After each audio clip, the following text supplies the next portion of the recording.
नमस्कार स्टूडेंट। अभी तक हम लोगों ने इंडियन पॉलिटी में कवर किया है, मतलब मैक्सिमम पार्ट हम लोगों ने कवर कर लिए हैं। और जो प्रीवियस लेक्चर हमने आपको पढ़ाया था उसमें हमने स्थानीय स्वशासन पूरा कवर किया है, जिसमें हमने पंचायतें और जो नगर पालिका है वो पूरा कंप्लीट किया है। और आज वाले लेक्चर में हम लोग बात करेंगे लोक सेवा आयोग की, यूनियन पब्लिक सर्विस कमीशन की। तो जो यूनियन पब्लिक सर्विस कमीशन होता है, लोक सेवा आयोग, इसमें अ, इसको हम दो भागों में देख सकते हैं। एक होता है यूपीएससी यानी यूनियन पब्लिक सर्विस कमीशन, और दूसरा होता है हमारा स्टेट पीएससी, है ना। यहाँ पर मैंने यूपी पीएससी लिख दिया है, ये आप इसको यहाँ से हटाकर स्टेट पीएससी कर सकते हो। दो होते हैं, एस पीएससी, स्टेट पीएससी। तो ये जो हमारा पब्लिक सर्विस कमीशन होता है, ये जो भी हमने देखा ये आज की स्थिति है, ये प्रेजेंट टाइम की है, बट इसका हम थोड़ा सा हिस्टोरिकल बैकग्राउंड भी देखेंगे। Historical background, historical background, clear. तो पब्लिक सर्विस कमीशन यानी लोक सेवा आयोग 1919 का जो अधिनियम था, इसको हम लोग इतिहास में पढ़ते हैं मॉन्टेग्यू चेम्सफोर्ड सुधार। हालांकि हमने आपको स्टार्टिंग में जब कॉन्स्टिट्यूशनल डेवलपमेंट हमने आपको पढ़ाया था, भारत में संवैधानिक संविधान के का जो डेवलपमेंट था उसको जब हमने पढ़ाया था, तो हमने रेगुलेटिंग एक्ट से लेकर गवर्नमेंट ऑफ इंडिया एक्ट 1935 तक पूरा पढ़ाया है। उसको आप देख सकते हैं। जिन बच्चों को लेक्चर ना देखे हों वो एप्लीकेशन पर हमारे जाइए रवीन एकेडमी के, वहाँ पर वो लेक्चर आपको देखने को मिल जाएंगे। तो 1919 का जो मॉन्टेग्यू चेम्सफोर्ड सुधार था, उसके अंतर्गत प्रथम लोक सेवा आयोग का गठन किया गया 1926 में। और इस प्रथम लोक सेवा आयोग में एक अध्यक्ष और 4 सदस्य होते थे। ये 4 सदस्य हुआ करते थे और एक अध्यक्ष। ओके, ये अध्यक्ष होता था। ये तो ये आप याद रख सकते हैं। फिर गवर्नमेंट ऑफ इंडिया एक्ट 1935, इसके द्वारा इसका नाम चेंज किया गया। जो पब्लिक सर्विस कमीशन था इसका नाम चेंज किया गया और क्या नाम रखा गया, संघीय लोक सेवा आयोग। ये काफी इंपॉर्टेंट हो सकता है, याद रखिएगा। जो पब्लिक सर्विस कमीशन था उसका नाम संघीय लोक सेवा आयोग किस अधिनियम के तहत रखा गया, तो गवर्नमेंट ऑफ इंडिया एक्ट 1935 के तहत इसको रखा गया है। नेक्स्ट, हम लोग थोड़ा सा सिविल सेवा के बारे में बात करते हैं। जो हमारा जो सिविल सर्विसेज था, इसके लिए चुने जाने वाले पहले भारतीय कौन थे, तो पहले भारतीय थे सत्येंद्रनाथ टैगोर। इतिहास का क्वेश्चन भी बनता है ये, सत्येंद्रनाथ टैगोर। ओके, तो सिविल सेवा का नाम बदलकर आईएएस यानी इंडियन एडमिनिस्ट्रेटिव सर्विस यानी भारतीय प्रशासनिक सेवा करने का सुझाव किसने दिया था, तो सरदार वल्लभ भाई पटेल ने। इसीलिए इनको भारतीय प्रशासनिक सेवा यानी आईएएस इंडियन एडमिनिस्ट्रेटिव सर्विस का फादर कहा जाता है। इसमें देखिए कंफ्यूजन हो सकता है, हम यहाँ पर इंडियन सिविल सर्विसेज की बात नहीं कर रहे हैं, हम आईसीएस की बात नहीं कर रहे हैं। जो आईसीएस पहले था वही आज आईएएस हो गया है। तो इंडियन सिविल सर्विसेज की अगर बात कही जाए तो इसके फादर कौन थे, लॉर्ड कॉर्नवालिस, आईसीएस के। ठीक है, कौन थे, लॉर्ड कॉर्नवालिस, क्लियर। और जो आईएएस का फादर किसको माना जाता है, सरदार वल्लभ भाई पटेल को, क्लियर। चलो आगे बढ़ते हैं। तो भारत में सिविल सर्विसेज का जनक किसको मानते, ICS Indian civil services, Lord Cornwallis. बहुत इंपॉर्टेंट क्वेश्चन है ये, इतिहास में पूछा जाता है।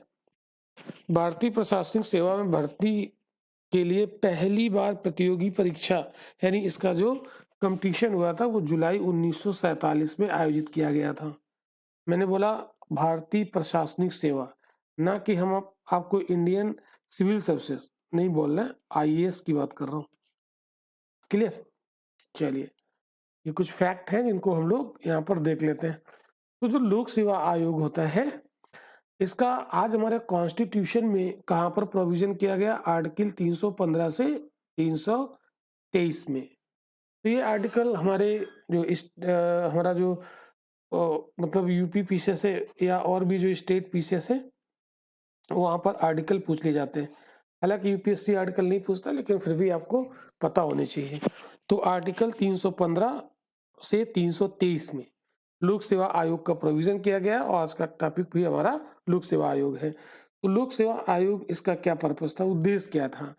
तो संघ व राज्यों के लिए लोक सेवकों की नियुक्ति करने के लिए एक स्वतंत्र संवैधानिक निकाय के रूप में लोक सेवा आयोग के गठन का प्रावधान किया गया है। लोक सेवा आयोग के गठन का प्रावधान क्यों किया गया, पर्पस क्या था? तो संघ व राज्यों के लिए लोक सेवकों की नियुक्ति करने के लिए इसका मतलब प्रावधान किया गया हमारे संविधान में, यही इसका पर्पस था। ओके, चलिए आगे बढ़ते हैं। तो आर्टिकल जो 315 है, इसमें प्रावधान किया गया है यूपीएससी और स्टेट पीएससी का। क्लियर? जो यूपीएससी होता है ये संघ सरकार के लिए होता है, और एसपीएससी जो होता है राज्य सरकार के लिए होता है।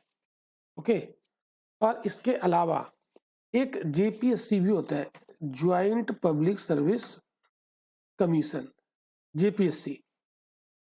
तो संयुक्त लोक सेवा आयोग, संयुक्त लोक सेवा आयोग कब बनता है, कब इसका गठन होता है?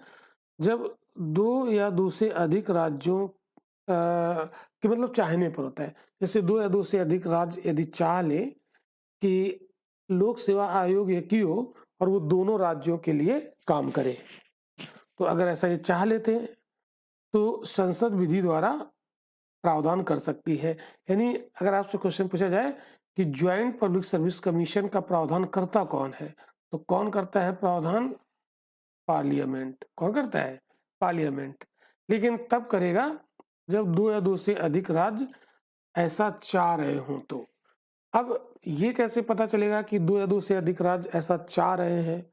तो वो क्या करेंगे, इसके लिए संबंधित राज्य, मतलब जो राज्य अपने यहाँ जेपीएससी की स्थापना करवाना चाह रहे हो, JPSC joint public service commission से संबंधित राज्य के विधानमंडल द्वारा इस आशय का संकल्प पारित किया जाना चाहिए। मतलब जो राज्य ज्वाइंट पब्लिक सर्विस कमीशन की स्थापना चाह रहे हैं, तो वो राज्य अपने लेजिस्लेचर में, ठीक है, अपने विधानमंडल में जेपीएससी यानी ज्वाइंट पब्लिक सर्विस कमीशन की स्थापना से संबंधित संकल्प पास करें। तब जो संसद होगी वो उन राज्यों के लिए जेपीएससी की स्थापना कर सकती है विधि के द्वारा। यानी उसके लिए वो एक विधि बनाएगी और तब उसकी स्थापना होगी। अब संघ लोक सेवा आयोग की बात करते हैं। तो किसी राज्य के लिए भी कार्य कर सकता है जो संघ लोक सेवा आयोग होता है, जिसको हम लोग यूपीएससी कहते हैं, यूनियन पब्लिक सर्विस कमीशन। वैसे तो ये केंद्र के लिए होता है, बट किसी राज्य के लिए भी ये कार्य कर सकता है यदि दो शर्तें हैं। शर्त नंबर 1, राज्यपाल अनुरोध करे, ठीक है, और राष्ट्रपति की पूर्व अनुमति, यानी राष्ट्रपति की पूर्व अनुमति भी होनी चाहिए और राज्यपाल ऐसा अनुरोध करे, तो संघ लोक सेवा आयोग उस राज्य के लिए भी कार्य कर सकता है। ये बात याद रखिएगा, काफी इंपॉर्टेंट होगी, ठीक है। कंडीशन याद रखिएगा, ये शर्तें हैं 2। ओके, चलिए आगे बढ़ते हैं। तो यूपीएससी और JPSC, union public service commission और ज्वाइंट पब्लिक सर्विस कमीशन के सदस्य और कर्मचारियों की संख्या, मतलब यहाँ पर कितने मेंबर्स होंगे और मतलब मेंबर्स और कर्मचारी कितने होंगे और उनकी क्या होंगी सेवा शर्तें, इसको कौन डिसाइड करेगा? राष्ट्रपति डिसाइड करेंगे। इसके लिए यूनियन पब्लिक सर्विस कमीशन और जेपीएससी के लिए ज्वाइंट वाले के लिए। लेकिन अगर स्टेट पीएससी है तो उसके सदस्यों और कर्मचारियों की संख्या और सेवा शर्तें कौन डिसाइड करेगा? राज्यपाल महोदय डिसाइड करेंगे। ये बात भी आपको याद रखनी है। क्लियर इतनी सारी बातें?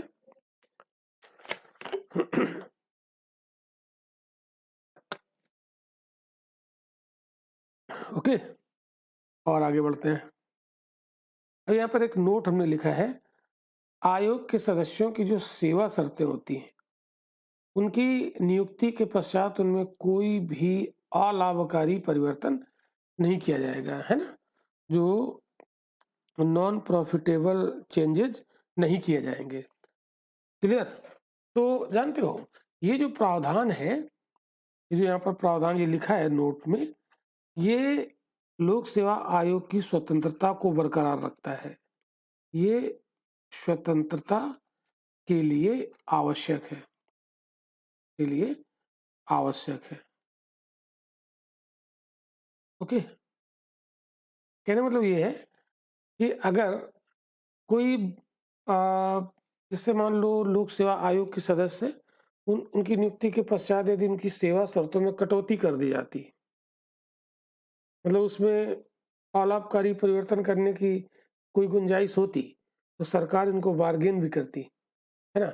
लालच देती कि अगर आप हमारी बात नहीं मानेंगे, आप जो निष्पक्ष भर्तियां करते हैं उसमें सरकार हस्तक्षेप कर सकती थी कि आप हमारी यदि बात नहीं मानेंगे तो आपकी सेवा शर्तों को हम बदल देंगे। तो डरा धमका के लालच देकर लोक सेवा आयोग को निष्पक्ष और स्वतंत्रता पूर्वक कार्य करने के लिए बाधा उत्पन्न कर सकती थी सरकार, तो यानी कार्यपालिका दबाव डाल सकती थी। तो लेकिन ये प्रावधान किया गया, तो इस वजह से इनको डरने की जरूरत नहीं है। इनको पता है कि हमारी सेवा शर्तों में कोई अलाभकारी परिवर्तन हो ही नहीं सकता है, तो इनको डरने की जरूरत नहीं है। अब हम लोग बात करते हैं जो लोक सेवा आयोग के सदस्य होते हैं, इनकी नियुक्ति संबंधी जो प्रावधान है उस पर हम लोग चर्चा करते हैं, और क्या उनकी पदावधि होगी, कितने साल के लिए वो नियुक्त किए जाएंगे। क्लियर? तो ये सारी बातें हम लोग यहाँ पर अब करने वाले हैं। तो अपॉइंटमेंट एंड टर्म ऑफ जो ऑफिसर और इसके मेंबर्स होते हैं, तो इनकी बात हम लोग करने वाले हैं। क्लियर? तो चलिए देखते हैं। तो प्रत्येक लोक सेवा आयोग, मतलब कोई भी लोक सेवा आयोग हो, तो उसके अध्यक्ष और सदस्यों की नियुक्ति और पदावधि के बारे में जो प्रोविजन किया गया है वो आर्टिकल 316 में है। यहाँ पर आप इसके लिए आर्टिकल ध्यान रखिएगा, कौन सा? 316। इसके लिए आर्टिकल 316 है। मतलब कोई भी लोक सेवा आयोग हो, चाहे इंडियन पब्लिक सर्विस कमीशन हो, यानी वो चाहे यूपीएससी हो, चाहे वो जेपीएससी हो, ज्वाइंट पब्लिक सर्विस कमीशन, और चाहे वो स्टेट पीएससी हो। ओके, तो इनके जो अध्यक्ष हैं और सदस्य, अध्यक्ष और सदस्यों, तो इनकी नियुक्ति और पदावधि का जो प्रावधान है वो आर्टिकल 316 में दिया गया है। तो इसके अनुसार अगर हम लोग बात करें, जैसे अगर हम लोग यहाँ पर केवल इसको देखें, यूपीएससी और जेपीएससी को, ओके, तो इसके जो अध्यक्ष होंगे और जो सदस्य होंगे, यानी संघ लोक सेवा आयोग और संयुक्त लोक सेवा आयोग के अध्यक्ष और सदस्य, यहाँ पर लिख देता हूं, ऐसे आप ग्राफ बनाएंगे, है ना? अध्यक्ष और जो इसके मेंबर्स होंगे, सदस्यों, तो इनकी नियुक्ति कौन करेगा? इनकी नियुक्ति करेंगे राष्ट्रपति। तो इनका जो नियुक्ति होगा कौन करेगा भी? राष्ट्रपति करेंगे। याद रखिएगा, यूनियन पब्लिक सर्विस कमीशन और ज्वाइंट पब्लिक सर्विस कमीशन। इसके अलावा जो आप देख रहे हो ये स्टेट पीएससी, स्टेट पीएससी। तो यहाँ पर इनकी जो नियुक्ति होगी वो किसके द्वारा होगी? वो होगी उस राज्य के राज्यपाल द्वारा। ठीक है, उस राज्य के राज्यपाल द्वारा, किसकी? स्टेट पीएससी के अध्यक्ष और सदस्यों की। ओके, तो ये स्ट्रक्चर आप लोग बना लीजिए, ये ग्राफ बनाते चलिए साथ साथ। चलो आगे बढ़ते हैं, कुछ और भी चीजें हम लोग यहाँ पर समझते हैं। तो अब इसका अगर हम लोग टेन्योर की बात करें, कार्यकाल, इनके जो सदस्य हैं, 1 मिनट, जो सदस्य इनके कार्यकाल की बात हम लोग करें,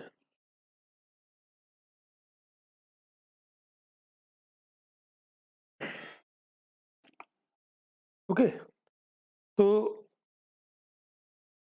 इसमें जैसे हमारा यूपीएससी है और जो हमारा स्टेट पीएससी है, स्पेशली इनकी हम लोग बात करेंगे। तो यूपीएससी के जो मेंबर्स होंगे, क्लियर, और चाहे वो अध्यक्ष हो, दोनों, मतलब अध्यक्ष हो या सदस्य हो, दोनों की बात कर रहा हूं, सदस्य। तो इनका जो टेन्योर होता है उसमें हम ऐसे समझ सकते हैं 6 वर्ष ऑब्लिक 65 ईयर, इनमें से जो पहले पूरा हो जाए। कहने का मतलब ये है कि 6 वर्ष के लिए नियुक्तियां होंगी और 65 वर्ष की अवस्था तक वो कार्य करेंगे। अगर किसी की 63 वर्ष की अवस्था है और उसको यहाँ पर नियुक्त किया गया है यूपीएससी में अध्यक्ष या सदस्य के रूप में, तो वो 6 साल पूरे नहीं कर पाएगा, उसके पहले वो 65 साल का हो जाएगा और वो रिटायर हो जाएगा। यानी इनमें से जो पहले पूरा हो जाए, इनमें से जो पहले पूरा हो जाए, इस तरीके से आप लोग इसे ध्यान रखेंगे।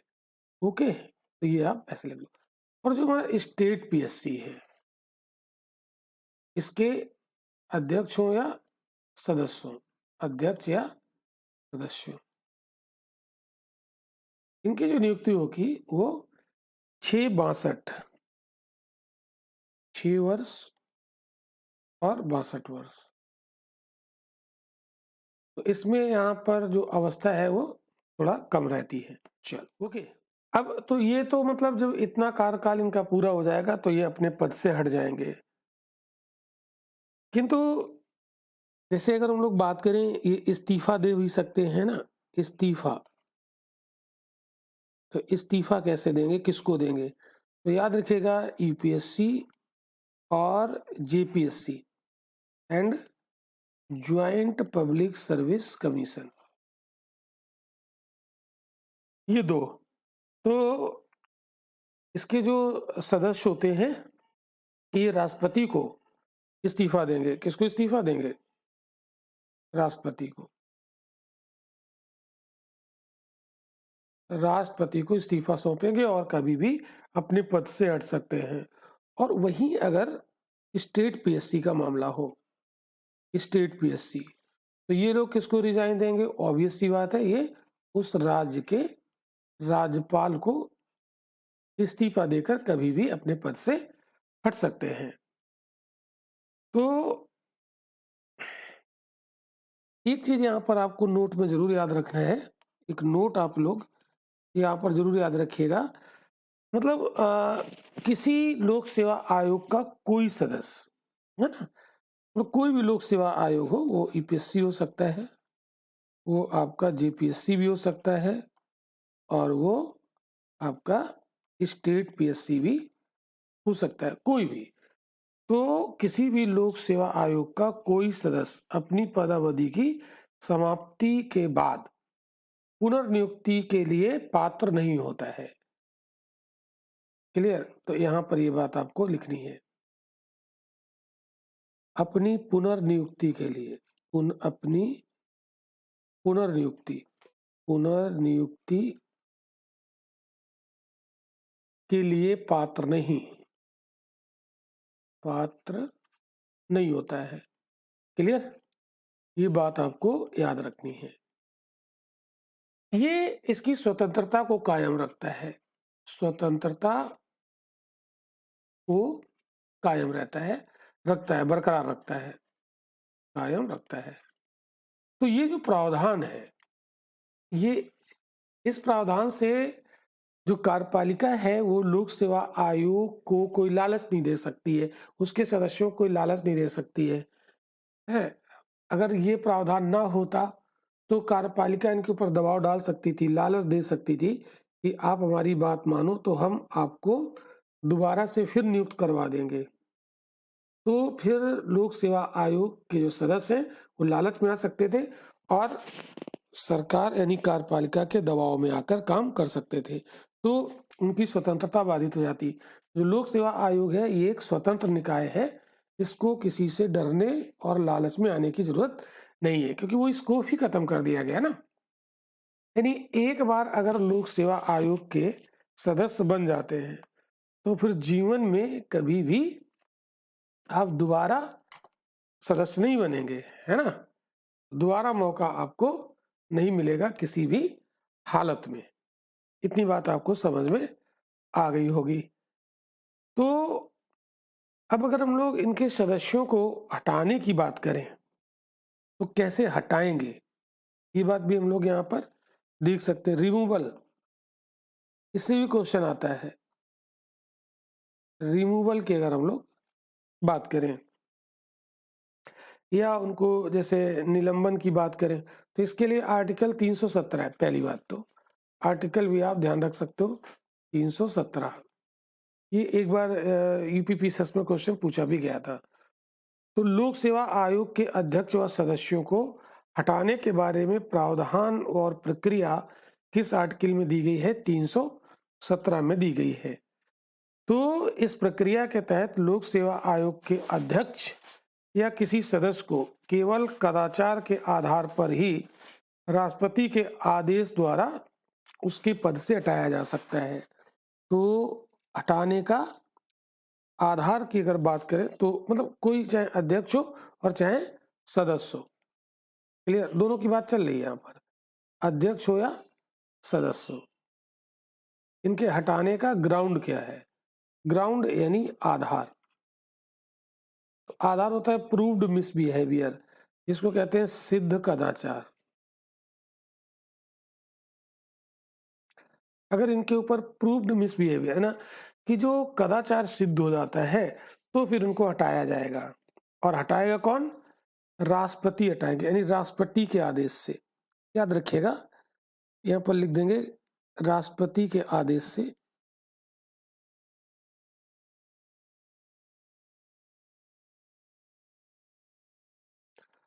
अब एक चीज याद रखिएगा, ये चाहे यूपीएससी की बात हो रही हो, चाहे जेपीएससी की बात हो रही हो, और चाहे स्टेट पीएससी की बात हो रही हो, सभी के लिए है, ये सभी पर लागू होता है।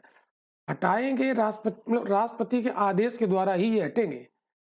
अब जैसे जो स्टेट पीएससी होता है इसमें सदस्यों की और अध्यक्ष की नियुक्ति राज्यपाल करते हैं, तो आपको कहीं ये कंफ्यूजन हो सकता है कि राज्यपाल ने नियुक्ति की है तो राज्यपाल हटाएंगे। देखिए ध्यान रखिएगा, राज्यपाल सिर्फ नियुक्ति तो कर सकते हैं स्टेट पीएससी के मेंबर्स की या उसके अध्यक्ष की, बट हटा नहीं सकते। हटाने का जो पावर है वो राष्ट्रपति के पास ही है, राष्ट्रपति के आदेश से इनको हटाया जाएगा। लेकिन इतना आसान नहीं है। एक चीज और आपको समझना है कि जब कदाचार से संबंधित कोई मामला राष्ट्रपति द्वारा सर्वोच्च न्यायालय के पास जाता है तो वह आर्टिकल 145 के प्रावधानों के तहत मामले की जांच करता है, ठीक है, और जांच के पश्चात राष्ट्रपति को अपनी रिपोर्ट भेजता है और इस रिपोर्ट के आधार पर ही राष्ट्रपति अध्यक्ष या किसी सदस्य को उसके पद से हटाने का आदेश जारी करेंगे। अब ये बात आपको समझ में आई होगी कि राष्ट्रपति अकेले इसको नहीं हटाएंगे। अगर इनके ऊपर सिद्ध कदाचार मतलब कदाचार का आरोप है, तो जब कदाचार का आरोप होगा तो राष्ट्रपति द्वारा सर्वोच्च न्यायालय के पास उसे भेजा जाएगा, है ना। कदाचार से संबंधित जो भी इश्यू है, जो भी मामला है, वो राष्ट्रपति कहाँ भेजेंगे? तो देखना, ध्यान समझना, राष्ट्रपति कदाचार के मामले को सुप्रीम कोर्ट भेजेंगे, सुप्रीम कोर्ट भेजेंगे। और सुप्रीम कोर्ट इस कदाचार की क्या करेंगे? सुप्रीम कोर्ट इसकी जांच करेंगे। और जांच में अगर ये प्रूव हुआ कि हाँ कदाचार मतलब सिद्ध हो गया, है ना, जांच में यदि सिद्ध हो गया, यदि सिद्ध हो गया जो इनके ऊपर आरोप लगा था, तो जब सिद्ध होगा तभी मतलब तब ही राष्ट्रपति इनके हटाने का आदेश जारी करेंगे। तब राष्ट्रपति हटाने का आदेश जारी करेंगे। ये बात आप नोट करिए, आदेश जारी करेंगे। क्लियर? ये बात आपको याद रखनी है। तो यहाँ पर हमने देख लिया, बहुत सारी बातें यहाँ पर हम लोगों ने कर ली। और आज वाले लेक्चर में हम लोग इतना ही रखेंगे, और इसका जो रेस्ट पार्ट है वो हम लोग अगले लेक्चर में पढ़ेंगे। तो अगले लेक्चर में ये हमारा कंप्लीट हो जाएगा। तो चलिए मिलते हैं हम लोग नेक्स्ट लेक्चर में।